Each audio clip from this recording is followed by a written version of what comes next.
Welcome to College Basketball Today. Today's date, November 5th, episode 2 of College Basketball Today. And let's get started with our starting five. We're going to recap 5 of the biggest games in college basketball that I thought over the last week. And let's begin with AJ Banza's debut as BYU won 71-66 over the Villanova Wildcats, and Kevin Willard's debut as head coach at Nova. And what can you say about AJ Banza? It may not be the debut that people were expecting, but he still filled the stat sheet with 21 points, 6 rebounds, 3 assists, 9 of 18 from the floor. But I want people to understand that in those 32 minutes, getting 21 points, he did, in my opinion, miss a couple of makeable shots on the floor and shot 2 of 7 from the foul line. So to me, really, I wouldn't call it an underwhelming performance by AJ Banza, a guy that we have, and I have, as the number 1 player in the 2026 NBA draft with his athleticism and his ability to score. Did not have the opening scoring game, but you saw flashes of what he is. He's a freak athlete. He's an efficient and smooth scorer that can dominate both sides of the ball. Good rebounder and a really adept passer. So good start for Coach Young, not me, that Coach Young, the head coach of BYU, and AJ Banza in a 71-66 win over the Villanova Wildcats. A Villanova team that I firmly think is going to get better as Kevin Willard gets his players acclimated to his system. Speaking of debuts, let's go to another debut of a potential top 3 pick, and that's Cameron Boozer, the twin and the son of former NBA great and Duke player Carlos Boozer, had his debut Tuesday night in a 75-60 win over the Texas Longhorns. Ready? And Sean Miller's debut at the coach at Texas. And what you can say about Duke is this. First things first, before I get to Cam.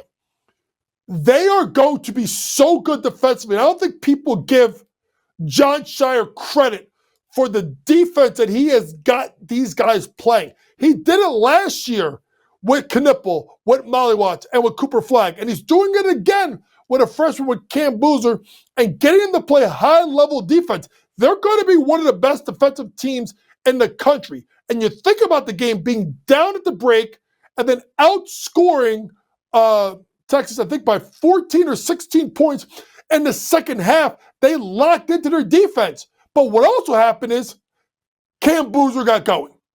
Cam Boozer did not start off the game well. His stat line also underwhelming. In fact, in regards to he shot only 3 of 12 from the floor, but 9 of 12 from the foul line, 15 points, 13 rebounds, 3 steals.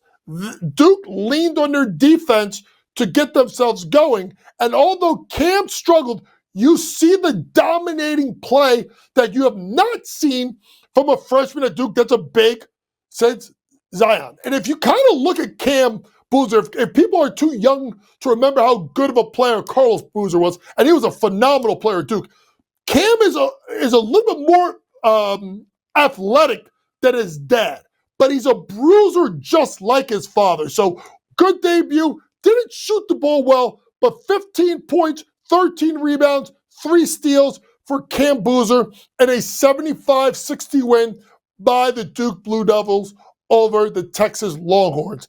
Let's get to another big matchup, and this one involved a freshman that we've not talked about, and that's Corey Pete, who was absolutely sensational in a 93-87 win over the defending national champion Florida Gators. Now, before we get to Pete and his performance, we had a little bit of talk last episode about Boogie Flan and Xavier Lee. They struggled, especially shooting the ball in their opening game. Boogie Flan with 9 points, 4 rebounds, 3 assists, 3 steals, 3 of 9 from the floor, all of 2 from the line. Xavier Lee, 14, 6, 5, 5 of 17 from the floor, 3 of 11 from 3. Listen, these kids are not going to shoot 3 of 13 from 3 all season, okay? But they struggled shooting the ball in this game. but you saw flashes of what they can do. Honestly, with Condon, with Thomas Halliday had 27 points, right? With Chinaloo, they need to kind of let those bigs eat a little bit and let the game come to them. I just thought they were trying to do a little bit too much. Todd Golden's a fantastic coach, and I think he'll have this team playing well and doing what they have to do as the season rolls along.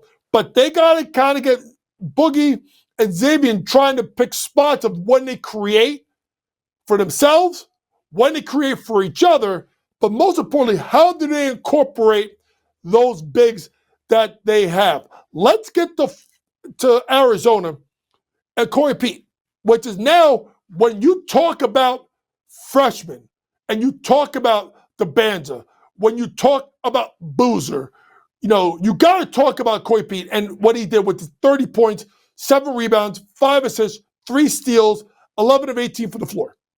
He was an absolute monster. And this is a kid that now you have to start looking at for, okay, if there is a top 5, he's got to be a guy that you have to consider is going to be in that conversation for one of the best players in the country. So that is good for getting it in his dominating form. But you got to talk about Jaden Bradley as well, a player that is a good story in college basketball. Yes, he's a transfer, but he's not a double transfer, right? He's only transferred once. He's been at Arizona for 3 years, slowly has increased his amount of playing time and the amount he's being dependent on.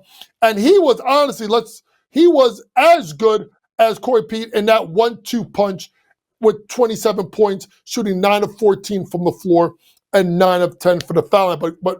But great win by Arizona, a team that should be a top 10 team for the majority of the season coming up. Let's head to the women's side because there was a couple of really good matchups. And what I love about the women's game is they play everyone.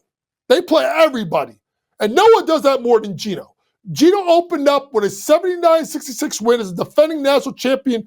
UConn Huskies beat Jeff Waltz and the Louisville Cardinals. Now, a little backstory here. This game was supposed to be played in Germany it was like an Air Force Classic or Armed Forces Classic. Due to the government shutdown, they got to go play it where my good buddy, Tim Taylor, shout out to Coach Taylor, who's doing a great job in Navy. They played the game at the Naval Academy. But let's get to why Connecticut is Connecticut. It is that 2-guard attack, or I would say big guard attack. Sarah Strong, 21, 9, 5, 2 and 2. And then AZ Fudd giving you 20 points as well, right? You get 18 out of 37 from the floor, and you get 41 points. But the play of KK Arnold, the KK Arnold that started her entire freshman year, came off the bench, giving them double figures. If KK Arnold could be that third scorer, which I think they can, if those 3 give you 55 points, you can turn the lights off. Game's over because Gino will lock you up and do enough on the other end and get other players to do well. Last one, Baylor 58, Duke 52. Good win for Baylor to start the season. This was in Paris, and it was a good start for a Baylor team that's looking to be what I think, in my opinion, is the 3rd best team in the Big 12 behind TCU and behind Iowa State. Duke, listen, Carol Lawson, you got to remember, folks, this is her first head coaching job. She was with the Celtics in 2019-2020, came from the broadcast booth, and then with the Duke. Every year, Duke gets a little bit better. Second round, Sweet 16, Elite 8. Can Carol Lawson get Duke over the hump and to the Final Four? We'll see. They'll be at the top of the ACC. Coming up next, we'll get into our future focus. We're going to look at 2 teams, 2 players. We'll look at the Michigan State Spartans. We'll look at Georgetown and 2 players when we come back after this commercial break.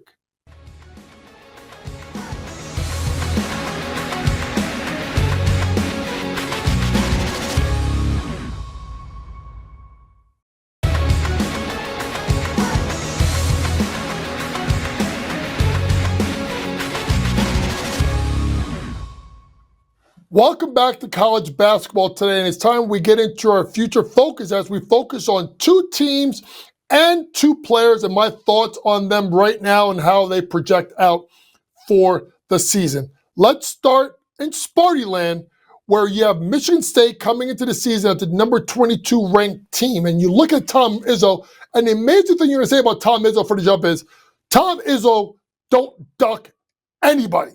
You want to hear who they have to play preseason?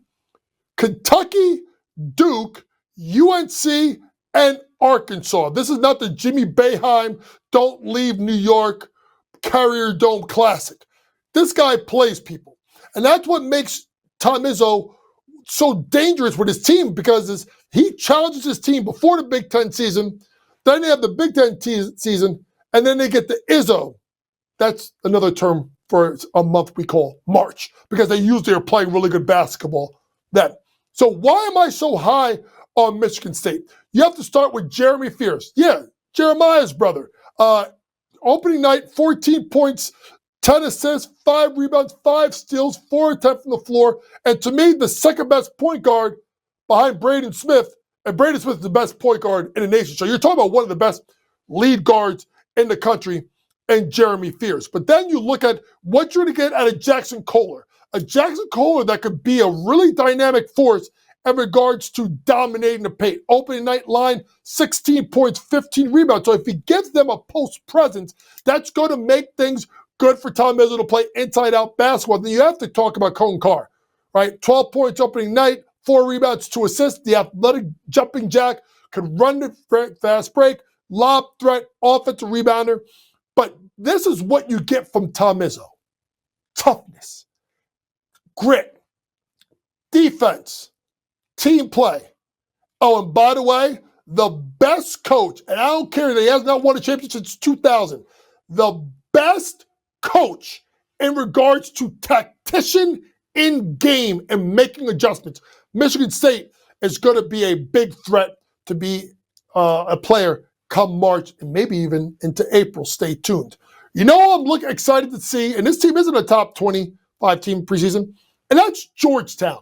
I don't think people give Ed Cooley the respect that I think he deserves as a national level coach. Now listen, I am not happy with how Ed Cooley left Providence to go to Georgetown, especially going in league.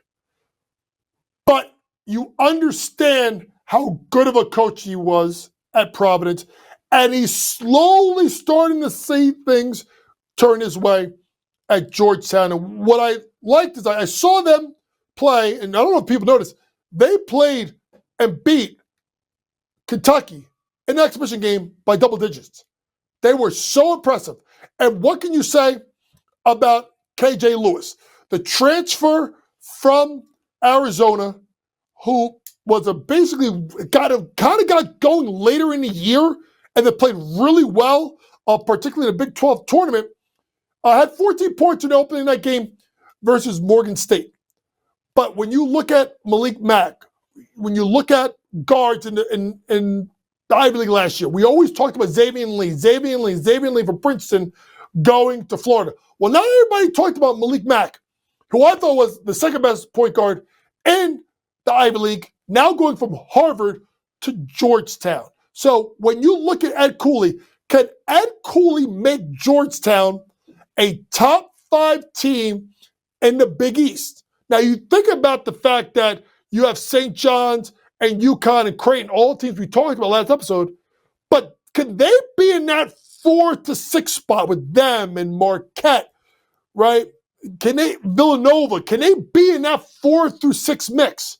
If they're a 4 or 5 team in the Big East, Ed Cooley's taking that team to the NCAA tournament. Let's talk about 2 more prize freshmen that we've not talked about in the first 2 episodes of college basketball today. Let's start with Darren Peterson, the dynamic scoring guard for Kansas, who put up 21 points and, ready folks, 22 minutes. 7 of 11 from the floor, 3 of 7 from 3, 4 rebounds, 3 assists. Folks, Darren Peterson played 3 minutes of the second half. 3. This kid is a bucket. And he is one of the best pure scorers at the guard position that I've seen as a freshman in a long time.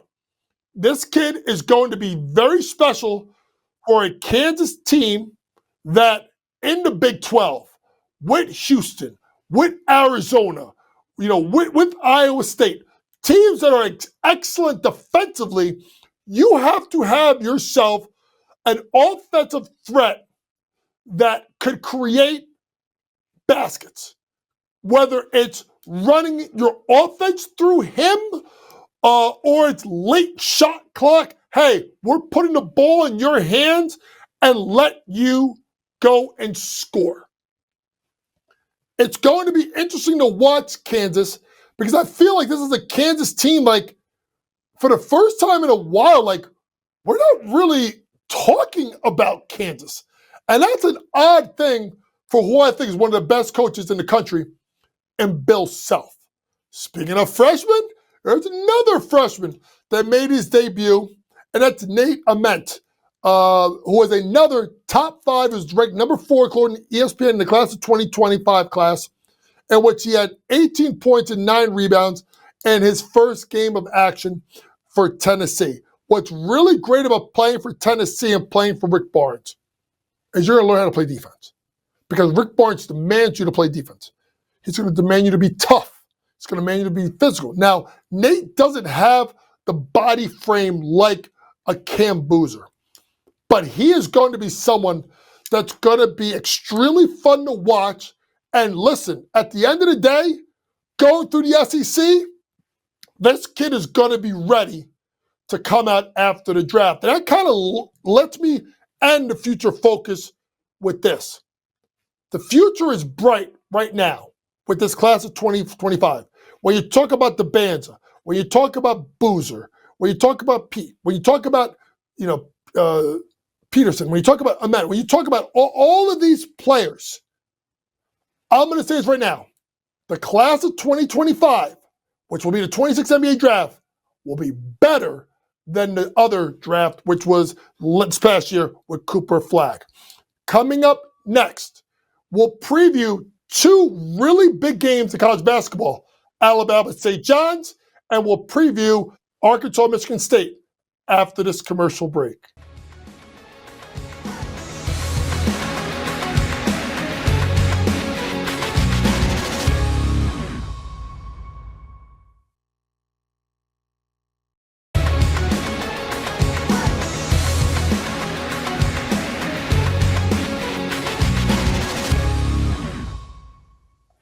Welcome back to college basketball today. It's time for the Final Four. 4 topics, 4 minutes.